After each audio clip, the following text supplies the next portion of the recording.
তা কত 5 বছর তো হবেই। তা তো হবেই। কি বলিস, 5 বছর হয়ে গেল? প্রথমে আমারও এটাই মনে হয়েছিল। ফেয়ারওয়েলের পর 5টা বছর কেটে গেল, আজকে আমরা প্রথম দেখা করছি। প্ল্যান তো কিছু অন্যরকমই ছিল। উইকে অন্তত একবার তো আড্ডা দেবই। সবার বার্থডে গুলো একসাথে সেলিব্রেট করব। কে একটা যেন আবার বলেছিল না যে কলেজ শেষ হয়ে গেলে তো বন্ধুত্ব শেষ হয়ে যায় না, কন্ট্যাক্ট তো থাকবেই।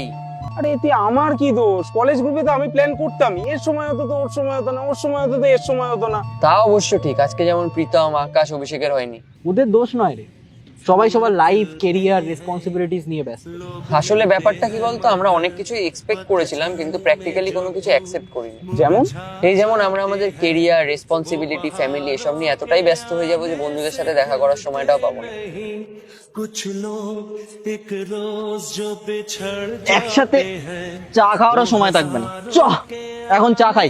আমার জন্য লাড্ডু ভাই। তুই এখনো চা খাস না? না, এখনো চা খেতে গেলে জিভ পুড়ে যায় আমার। চ তো লাড্ডুই খাবো। তারপর নেক্সট উইক দেখা হচ্ছে। Next week?